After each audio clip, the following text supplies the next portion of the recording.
Homie sa Ilocos Sur, men.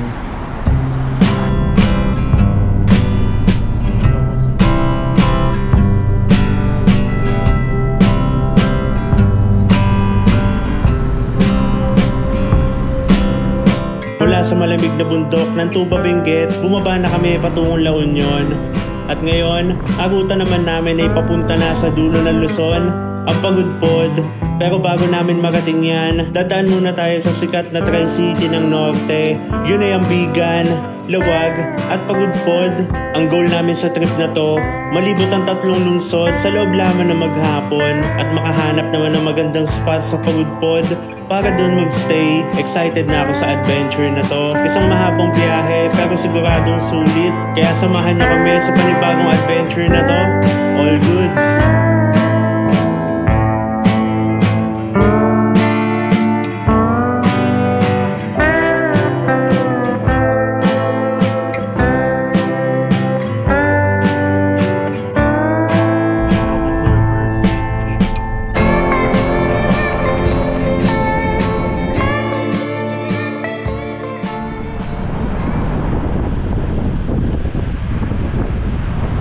Ito na yung sikat na kalye dito sa Bigan, ang kalye Crisologo. Hanap lang tayo ng mapapagadahan tapos puntahan natin yan.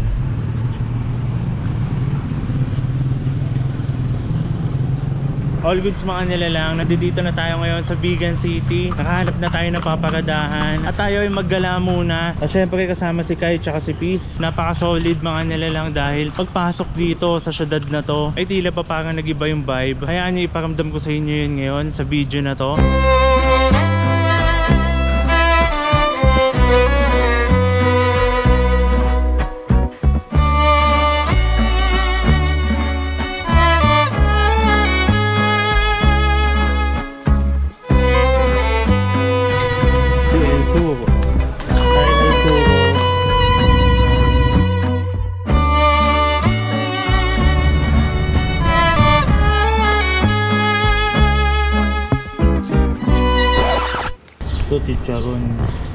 Chicharon.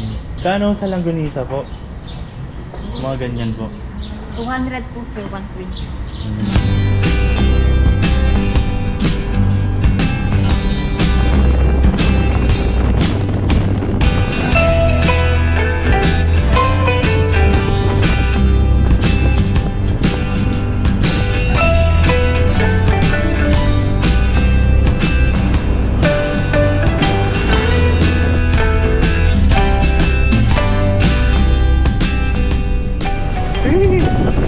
Napahinto ako dito mga nilalang sa spot na to. Napakaganda niya kasi. Grabe oh. Hey! Lakas kasi ng hangin, tapos ang taas pa ng alon. Sobrang solid. 60 plus kilometer pa ang layo natin sa Pagudpod. Marami na rin tayong nadaanan ng mga magaganda.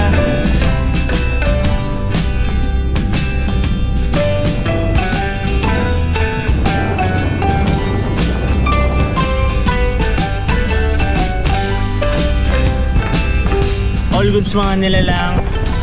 Finally, nakaabot na tayo ngayon dito sa may Pagudpod, yung windmill.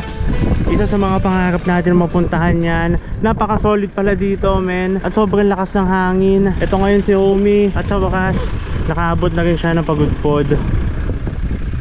Sobrang solid men. Si Joanne, yan tamang sightseeing lang sa mga umiikot na LC. Dahil peace. Gusto nyo makita?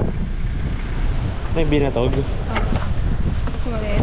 Sobrang lakas ng pala ng hangin dito. Kaya nagtataka ako mga nilalang no, kung bakit wala akong mga nakikitang drone shot dito masyado. Dahil sobrang lakas nga pala talaga ng hangin men.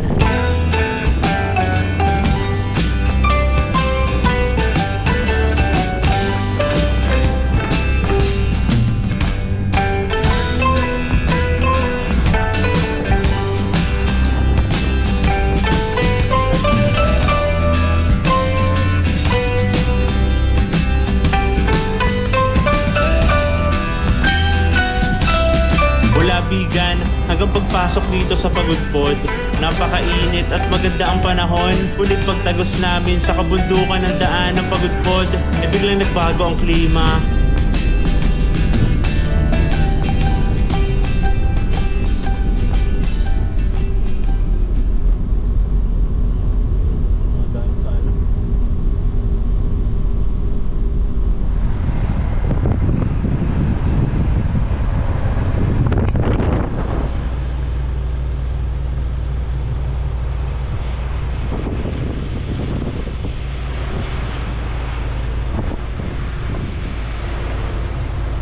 Ang destination nga pala natin dito sa Pagudpod ay ang Blue Lagoon. At mga nilalang yung nakikita natin na umuulan na part na yon is dun na pala yon. 5 kilometers away tayo na makita ko yung dagat na umuulan. Mukhang babagyoin pa tayo dun sa spot na pupuntahan natin ah.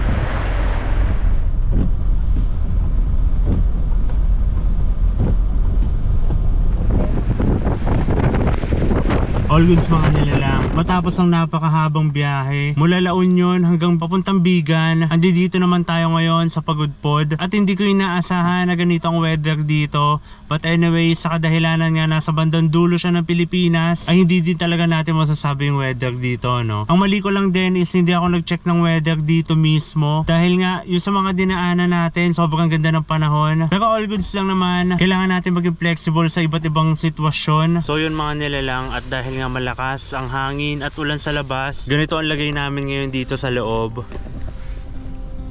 Yan, magtitimpla kami ng kape muna dahil masyadong malamig na, no? Buti na lang meron tayong homie. Hindi na natin kailangan mag-avail ng accommodation pa. Bali nandito nga pala tayo sa Blue Lagoon. Nagpaalam lang kami kung pwede kami makipark sa kanila. At pumayag naman, no? Hindi tayo makaparada malapit sa beach sa kadahilanan na sobrang lakas nga ng ulan at saka hangin. Ang totoo niyan mga nilalang, itong trip natin is hindi ko talaga alam kung saan kami patungo. Hindi ko alam kung hanggang saan kaming bayan hihinto. Hindi ko alam kung bakit hindi ako nagpaplano. Pero buti na lang sa lugar na kinakahantungan namin ay meron mga magagandang nangyayari na dumadating. Kahit na ang totoo, medyo nai-stress na rin ako sa biyahe natin. Isa na dun dahil kay homie. Simula kasi na umakyat tayo ng Baguio, ay lumabas na yung sakit niya. Nahihirapan akong i-start siya tuwing umaga. Sa ngayon ay hindi ko pa talaga alam kung anong problema niya. Pero nung nasa Baguio tayo, nagpalit tayo ng fuel pump. Pero nung bumaba ako ng La Union, nahihirapan pa rin akong i-start to. Kaya medyo nai-stress ako doon dahil kaka-start ko, humahantong na siya sa pagkaloobat ng battery. Kaya medyo nai-stress talaga ako doon. But anyways, bukas sana okay na si homie. Sana hindi niya tayo pahirapan. Ipapatingin ko na rin siya para mapanatag na tayo.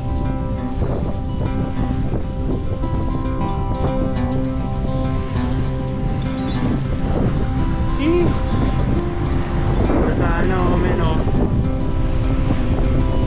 You know, biyasa-biyasa. Ganda sana ng dagat, men. Sana bukas kumalma ka para makaligo tayo. Anyways, ito nga pala yung spot namin. Itong parking lot na itong Blue Lagoon. Dito naman yung dagat. Di tayo makaspot banda doon dahil sobrang lakas nga ng hangin. May mga windmills din dito. Yung araw nandoon sa kabila na natatakpan ng mga ulap. Dito talaga nanggagaling yung sama ng panahon, men. Marami rin mga turista na dumadating. Nagtataka sila, no, kung bakit umuulan dito samantalang sa labas hindi. Ang Pansit Canton. He's a liar and he's wrong. Nagluluto na ngayon si Joanne ng aming dinner. At sobrang lakas pa din ng hangin at lumalamig na, no? Ano bang ulam natin ngayon? Mag-iisa lang ako ng mga binili nating gulay sa Baguio. Gusto ko kasing mag-salad, mag-vegetable salad ngayon. So ito kasi, bago kami bumaba ng Baguio, bumili na kami nito sa daan. Di na kasi kami nakabili ng karne na pwedeng ipansahog. Buti na lang meron pang nakatago dun sa kitchen natin na giniling. Yun na lang yung gagamitin pansahog, no? All goods naman yun. Sila kay at Peace pala nasa loob ng cage nila kasi sobrang lamig din dito at mahangin. Lalo na si Kay na lamigin. For the planet to be kept out forever, so that its glory may be renewed. Pasensya na mga nilalang sa ayos ng loob ni homie. Sa kadahilanan nga na marami yung gamit sa loob, hindi na namin mailabas yung iba dahil umuulan. But anyways, yun ang realidad ng pagbabaan life at hindi ko naman kinakahiya yun. Wait a minute. Have I asked for your wish before?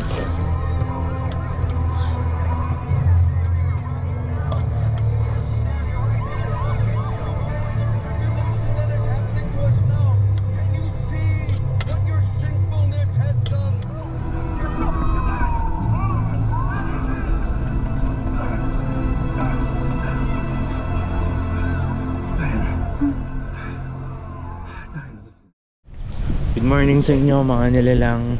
Halos walang pinagbago sa klima at sa alon ng dagat. Sobrang lakas pa din. Malabo tayong makaligo, men. Sayang, ay ganda pa naman ng dagat. Isang dahilan lang to na kailangan natin bumalik. Nagkalat na rin yung mga kahoy dito, men. Sabi ng mga lokal dito, galing pa daw ng Cagayan yan. Inanod lang sa kanila.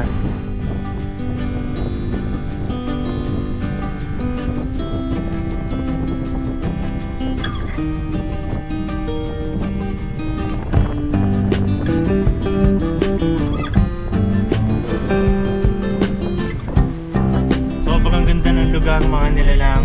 Maulan lang ngayon kaya hindi natin masyado ma-appreciate, pero naniniwala ako men na sobrang ganda ng lugar na to. All goods mga nilalang. On the way na tayo ngayon sa Apari. Pupuntahan natin yung sikat na art doon o yung Aqua doon. Anyways, itong panahon dito katulad kahapon, dito lang naman umuulan. Siguro paglagpas natin sa bundok na yan, maaraw na ulit. At sa kadahilanan nga na amihan season ngayon ay talaga inuulan tong pagte na to dahil nasa bungad sila nakakagatan.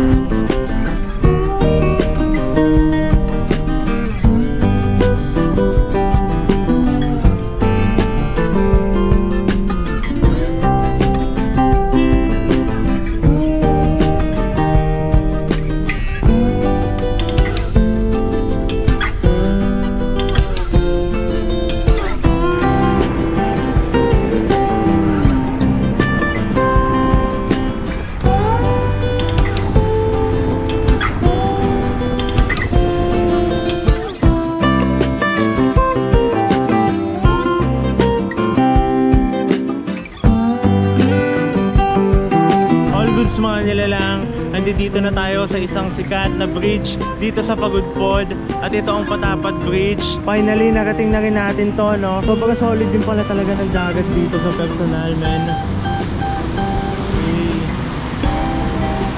Ito nga pala si homie. Umuulan pa din at masama ang panahon, but anyways, all goods lang yun dahil nangingibabaw pa din yung ganda dito sa spot na to, man. Anong feeling me? Last second time mo na dito. Second time. Yeah, second time na kasi ni John dito, so nakapunta na siya noon. Tayo first time, kaya naman manghang-mangha ako, no?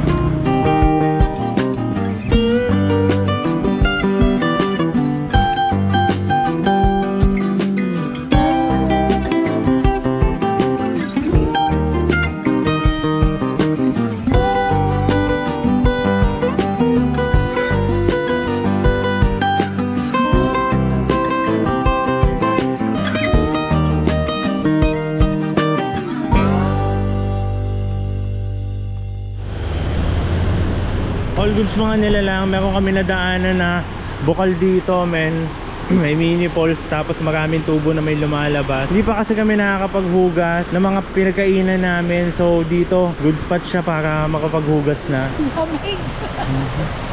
Medyo malamig lang pero kailangan eh.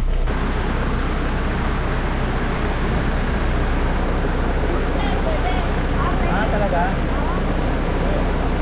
Pwede rin daw inuwin, so sakto wala na naman itong jug natin. Dito na rin tayo mag-reveal, no?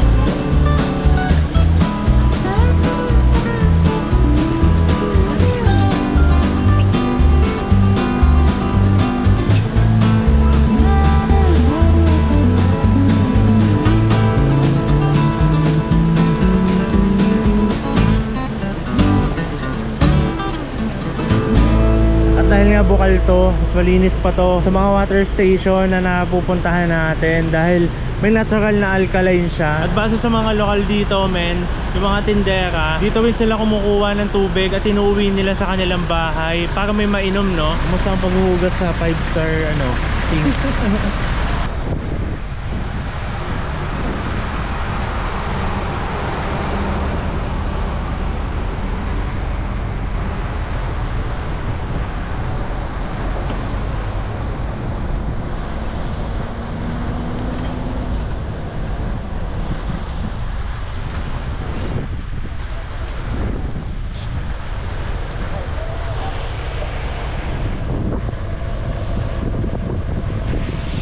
mula dun sa pinagkuhanan natin ng tubig, kailangan natin magantay ng 30 minutes bago makadaan dahil sa ginagawa dito sa kalsada. Nagkaroon kasi ng landslide dito at hanggang ngayon ay ginagawa pa rin nila. Grabe yung pinsalang nangyari dito, men.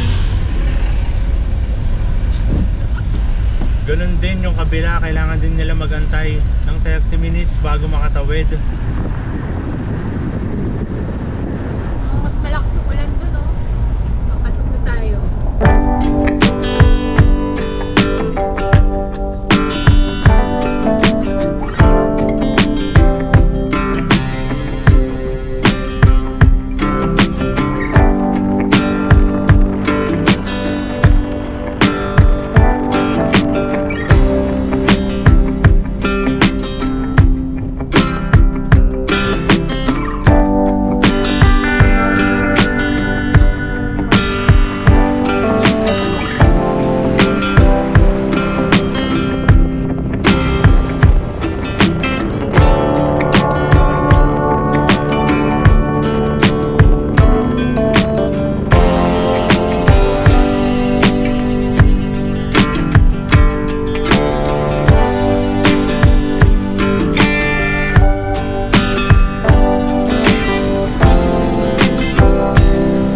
Quick lunch lang kami dito sa may Pamplona, Cagayan. Kailangan natin makapunta na ng Apari at Santa Ana, Cagayan bago lumubog ang araw.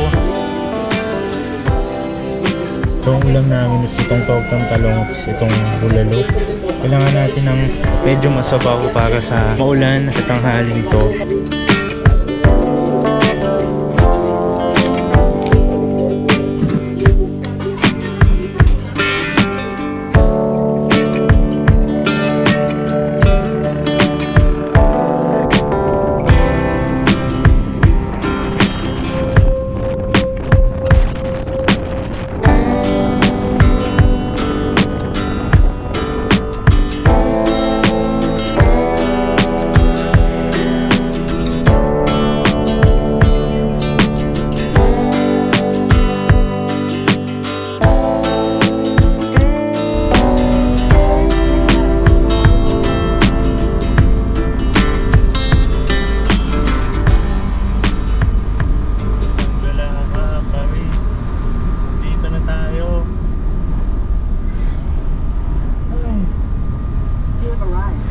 You have arrived.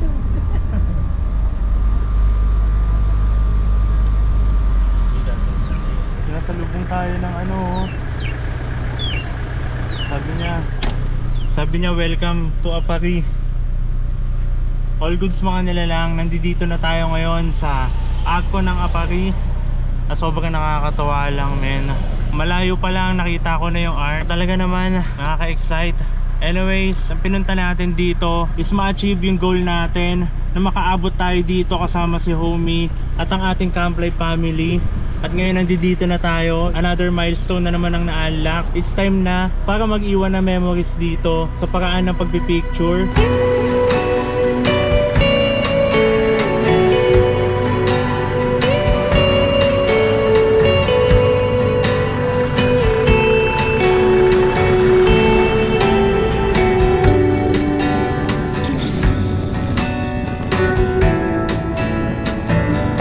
Dito na tayo ngayon sa dulong kalsada ng Pilipinas, men. San Vicente Port. All goods. Hindi man tayo binayaan ng magandang panahon sa pagpunta natin dito, men. Nagpapasalamat pa din kami dahil nakaabot tayo dito ng safe. Nakaabot si Homie na walang aberya. It's time na para maghanap naman ng ating matutuluyan para makapag-relax na.